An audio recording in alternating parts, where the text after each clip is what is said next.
বৃহস্পতি যে কোনো মহিলাকে সপ্তমভাবে বসে থাকলে অবশ্যই তাকে যেন তেন প্রকারেণ যে কোনো পরিস্থিতিতে অবশ্যই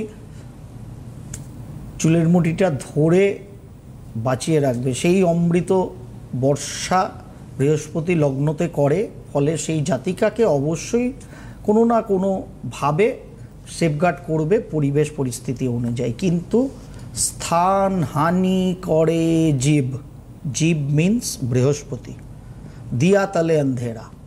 বৃহস্পতি যেখানে বসে সেখানটাকে ধ্বংস করে, হরস্কোপ ওয়াইজ, প্ল্যানেটারি না। যার ফলে বৃহস্পতির দৃষ্টি অমৃত, কিন্তু বৃহস্পতি যে ঘরে বসছে সেই ঘরে কিন্তু দিয়া তালে অন্ধেরা।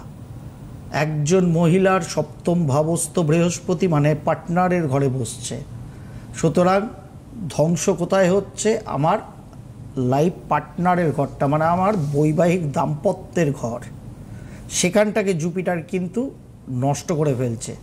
আমার দেহ, আমার কর্ম, আমার হেল্প সহযোগিতা সব ব্যাপারে দারুণ হচ্ছে বৃহস্পতির অমৃত বর্ষণে। কিন্তু সপ্তমস্ত বৃহস্পতি বসে আমার ম্যারিটাল এন্ডে যে লাইফ পার্টনারের জায়গা সেটাকে কিন্তু নষ্ট করছে। যে যে জাতিকার জন্মছকে এটা আছে তারা যথেষ্ট সাবধানতা, যার ফলে আমি অলওয়েজ বলি যে যথেষ্ট সাবধানতা অবলম্বন করে সঠিকভাবে জোটক সংখ্যাতাত্ত্বিক ম্যাচ করে তবে আপনারা বৈবাহিক দাম্পত্য জীবনে দয়া করে প্রবেশ করবেন। সেটা করলে কি কিছু আর অশান্তি হবে না?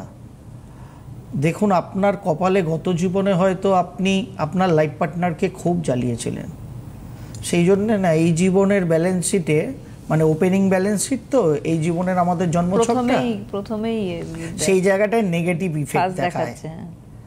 এবার ব্যাপার হচ্ছে নেগেটিভ ইফেক্ট থাকলে সেটাকে আপনাকে আমাকে ভোগ করতে হবে।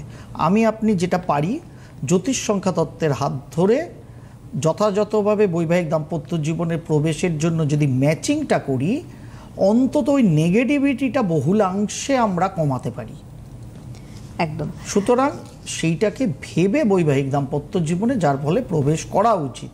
সুতরাং ফার্দার ম্যারেজ হবে কিনা এটা একটা প্রশ্ন, আর সেকেন্ড প্রশ্ন হচ্ছে ফার্দার ম্যারেজ হোক আর যতগুলো ফার্দারই হোক সেইগুলো মানে মুটের ওপর যথাযথ হবে কিনা। বারবার আমি বলি, বিয়েটা যদি মুখ্য লাভের অন্যতম সেরা বিষয় বলে ভেবে নেন, তাহলে জীবনের একদম লিখিত নিজের হাতে সই করে রাখুন, সারা জীবনের সেরা বড়বাতির পথে যাচ্ছি।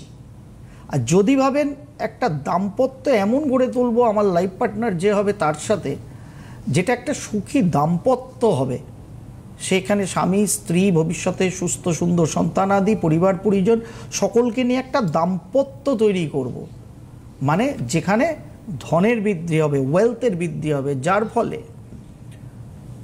জ্যোতিষশাস্ত্রে প্রত্যেকটা শাস্ত্রকার কিংবা মহর্ষিরা বলে গেছেন অলওয়েজ বৈবাহিক দাম্পত্য জীবনে সেকেন্ড হাউসকে দেখতে।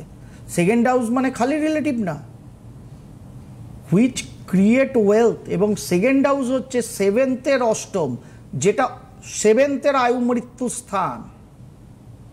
যার ফলে আমরা যেটা করছি, আমরা কি চাই সেটা যেন দীর্ঘকালীন হয়, তার মানে তার যেন মৃত্যু না হয়, তার ঘরটা দ্বিতীয়। অনেক কিছু ভেবে মহর্ষিরা ডিজাইন করে গেছেন হরোস্কোপকে, প্রত্যেকটা ঘরে ডিপার্টমেন্ট দিয়ে গেছেন। আমার মতো তো অন্তত মূর্খ তারা ছিলেন না, তাদের দিব্য দৃষ্টি প্রকৃত ছিল। এখন যারা কানেকশন স্থাপন করেন কামাখ্যায় গিয়ে, তারাপীঠে গিয়ে, মহর্ষি পরাশর, মহর্ষি জৈমিনী, মহর্ষি সত্যাচার্যদের সেরকম ভাববেন না। হ্যাঁ, বরাহমির, মহর্ষি ভৃগু কিংবা মহিষী খনাদের সেরকম ভাববেন না দয়া করে। আমাদের একদম শেষের দিকে চলে এসেছে।